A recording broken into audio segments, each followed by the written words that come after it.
তো guys good morning. বহুত জোচ উঠি আছে কাৰণ ৰাতিপুৱা উঠছোঁ আৰু চবেই জানে কমলে কেতিয়াও ৰাতিপুৱা 6টা-5টা বজাত উঠা মানুহ নহয়। আজি সেইকাৰণে বাহিৰৰ পৰিৱেশটো দেখিছোঁ। একচুৱেলি ময়ো প্ৰথমবাৰে দেখা পাইছোঁ আজি, ইয়াৰ আগতে কেতিয়াও দেখা নাছিলোঁ। আৰু এই ৰাতিপুৱা উঠি পেলাই মই কেতিয়াও ভাত নাখাওঁ। যোনে মোক জানে, চিনি পাই, জানাখিনিয়ে গোটেই গম পায় ৰাতিপুৱা নাখাওঁ মই ভাত। কিন্তু আজি যে এইখিনি খাই আছোঁ, এইখিনি ভাত নহয়, এইখিনি হৈছে মোহনৰ মৰম।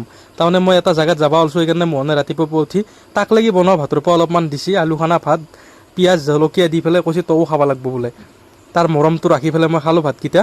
এতিয়া ধুনীয়াকৈ হাত চাতখিনি ধুই আহোঁ আৰু ক'ত যাই আছোঁ মই কৈছোঁ, দেখা পালে গমেই পাব। মানে বাংলাদেশী মিয়াগিলা ঘৰত যোৱাৰ নিচিনা এইটো বস্তাটো মোৰেই, মোহনৰ নহয়। তো মই আজি ঘৰত যাব ওলাইছোঁ।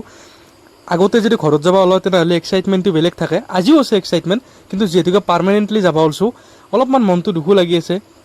কাৰণ আজিৰ পৰা আৰু এইগিলাখান জেগা দেখা নাপাম আৰু যিহেতুকে এটা জেগাত 2 বছৰ থাকিলোঁ, এই 2 বছৰত অলপমান মানে বেয়া লাগে না। 2 বছৰ শত্ৰুৰ লগত থাকিলেও কিজানি মিত্ৰ হৈ গ'ল হয়। এইটোতো আৰু কি ক'ম, চবেই ভাল পায়, মৰম কৰে, আৰু গোটেই মানুহগিলাই চিনি পোৱা হৈছে। কিন্তু উপায় নাই, লাইফত একো পাৰ্মানেণ্ট নহয়। আৰু এনেকৈ থাকান্তে আহি পাই গ'লোঁ নাৰেংগী। আৰু নাৰেংগীৰ পৰাই কেতিয়া আহি পেলাই মই জালুকবাৰী পালোঁ গমেই নাপাওঁ।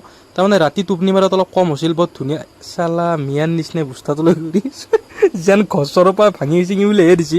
তো এতিয়া হোটেল এখনত আহি বহিলোঁ, আৰু চিনাকি হোটেল আছিল জালুকবাৰীৰে। সিহঁতে ক'লা কি বিৰিয়ানী খোৱা বোলে আজি স্পেচিয়েল হয়, তো সেইকাৰণে বিৰিয়ানী ল'লোঁ। চামুচেৰে খাব দিছি, কিন্তু আমি গাঁৱৰ মানুহ, আমাৰ অভ্যাস হৈছে হাতেদি খাওঁ, হাতেদি নাখালে শান্তি নাপাওঁ।